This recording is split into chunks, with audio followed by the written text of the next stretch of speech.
कच्चा काम के आरोपी को अचानक बाएं हाथ दर्द होने से इलाज के लिए न्यू सिविल अस्पताल लाया गया, जहां उसकी ड्यूटी पर मौजूद डॉक्टर ने मृत घोषित कर दिया। आरोपी मूल के रूप में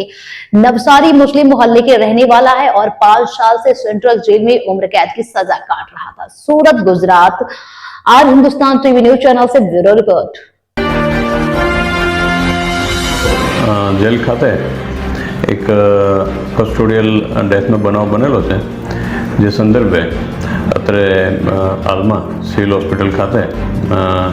એના ઇન્ક્વેસ્ટ પંચનામાની કાર્યવાહી કરવામાં આવેલ છે, જેમાં વિગત એ રીતેના છે. સદામ હુસૈન ઉર્ફે ઇરફાન અબ્દુલ અઝીઝ રાયની કરીને એક પાકા કામના આરોપી જે હતા, જે ઉંમર વર્ષ 33 અને રહેવાસી મુસ્લિમ ફળિયા ધારાગીરી નવસારીના રહેવાસી છે, જેઓને નવસારી રૂરલ પોલીસ સ્ટેશન ખાતે વર્ષ 2021માં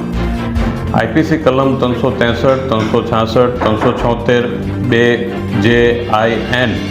અને 376(3) એ ઉપરાંત પોક્સો કલમ 4, 5L અને 6 મુજબનો જે ગુનો નોંધાયો હતો, જેમાં કેસ ચાલી જવાથી નામદાર કોર્ટ દ્વારા તારીખ 5/6/2023ના રોજ તેઓને આજીવન કેદની સખત સજા તે ઉપરાંત દંડ રૂપિયા 30,000ના સજા ફરમાવેલ હતા, અને આ રીતે તેઓ પાકા કામના કેદી તરીકે તે તારીખથી લાજપોર જેલ ખાતે બંદીવાન હતા, જેઓને આજરોજ સવારે 11 વાગે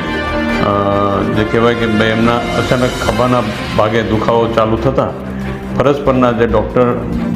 શ્રી મનીષભાઈ હતા, તેઓએ એના કન્સલ્ટ કર્યા અને તેઓને વધુ સારવાર અર્થે જેલના ગાર્ડના જપ્તા સાથે તુરંત જ સિવિલ હોસ્પિટલ ખાતે મોકલી આપેલા હતા, જ્યાં કલાક 12-15 વાગે આજરોજ તેઓને ડૉક્ટર શ્રી અંકિતભાઈ નાઓ દ્વારા મૃત જાહેર કરવામાં આવેલા હતા, જેથી તેના આગળની જે પણ ઇન્ક્વેસ્ટની કાર્યવાહી જે માનનીય શ્રી SDM સાહેબ અત્યારે હાજર છે તેઓના દ્વારા હમણાં કરવામાં આવેલી છે, અને આગળની જે તપાસ છે તે અમારા દ્વારા ચાલુમાં છે.